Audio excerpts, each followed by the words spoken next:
که څه هم د وخت د تیریدو سره د هیواد او د خیبر پښتونخوا په ډېرو سیمو کې د خلکو د ناستې فاستې د استعمال یو شمېر نوي شیان متعارف شوي دي،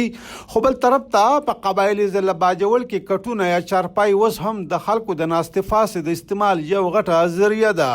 کټونه یا چارپای چې د خلکو د ناستې فاستې یو روایتي او ثقافتي شی ګڼل شي، استعمال نه صرف په باجوړ کې دوام لري بلکې د تیرو شلو کالونو نه د دې په استعمال او کاروبار کې ډېر زیاتوالی راغلی دی. ملنګ جان چې د 2004 نه د کټونو د جوړولو کار کوي، سونو اف ام نیټورک ته وویل چې په باجوړ کې د کټونو په مانګ او استعمال کې بې کچه اضافه شوې ده او په هر یو کور کې بې شماره کټونه موجود دي. او نن سبا مانګ ډېر زیات دی،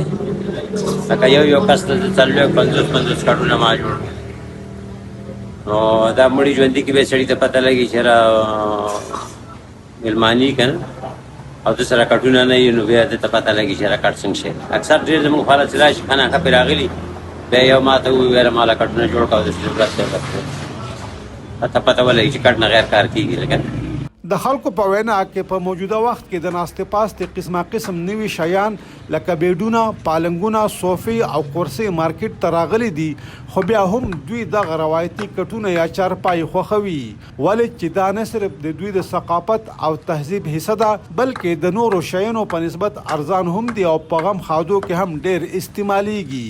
3% هم سیوا زیاته راغلی، مخکې بل مثال په یو شی په 1500 اوس په 4,500 اوس کټ په څو دی ارزان 3,000 بڼم خوښوي ډېر او بڼم پاټې ته هم خوښوي. موږ پاډر باندې هم کوو، خپل تیار هم راسوي، بل دوکان مې راپور راوړه په هغه کې ښکاري تیار هم راځي.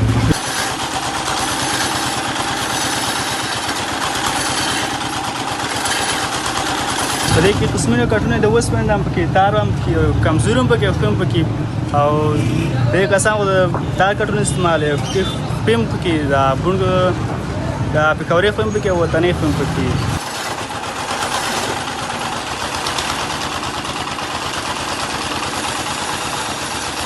د دې جی استعمال زیات شوی دی. د دې استعمال جی په ودونو کې کېږي ډېر زیات، پاستم دي او د نور غم خادیانو هم خلک وړي ډېر استعمال جی کټونه کېږي او جی هر ځای د جی وړی کېږي او استعمال ډېر دی او جی قسمونه پکې دي، پوټې د ګوڼ والا، د پاټې والا، د مزي تار والا، سوتلۍ والا تار والا پکې راغلي. د سیمې د ولس په وینا د کټونو په مانګ او استعمال کې د زیاتوالي په نتیجه کې په باجوړ کې د کټونو په کار روزګار کې بې کچه اضافه شوې ده او د ضلع په هر بازار او مارکیټ کې د کټونو د جوړېدو او د خرڅېدو یو شمېر نوي دوکانونه جوړ شوي دي، کوم کې چې په سلګونو خلک کار کوي.